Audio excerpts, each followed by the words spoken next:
إعصار ميلتون ليه تسمى بالاسم ده؟ وليه أصلا الأعاصير بنسميها بأسماء أشخاص زي إعصار إرما، إعصار كاترينا، وغيرها من الأسامي اللي بسمعها على كل إعصار؟ الموضوع بيرجع لأكتر من سبب.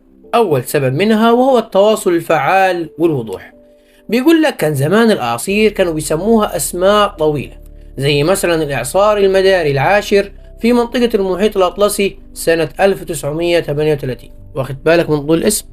فبالتالي الطريقة دي كانت غير علمية وبتسبب ارتباك للي بيسمعها، خصوصا لو كان في إعصارين في نفس الوقت أو كانوا جنب بعض، فبيحصل لخبطة.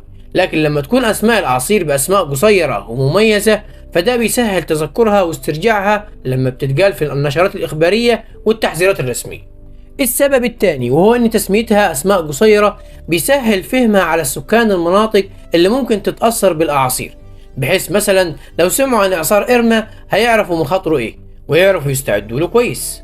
السبب الثالث وهو أن تسمية الأعاصير بالأسماء القصيرة دي بتفيد خبراء وعلماء الأرصاد الجوية في التفريق وتوثيق ودراسة الأعاصير من دون ما يخلطوا بينها وتقييم الأضرار والمخاطر لكل إعصار إيه. السبب الرابع وهو التقليد والرمزية. بيقول لك يا سيدي إن البحارة زمان كانوا بيسموا العواصف القوية بأسماء القديسين، وكانوا بيعتمدوا على ده في اليوم اللي قامت فيه العاصفة. ومع الوقت تحولت العادة دي إلى نظام رسمي في تسمية الأعاصير، وفي الوقت الحاضر بتستخدم المنظمة العالمية للأرصاد الجوية WMO قوائم محددة من الأسماء لكل موسم إعصاري، وبيتم تنظيم القوائم دي بناء على المنطقة الجغرافية زي المحيط الأطلسي والمحيط الهادي مثلا.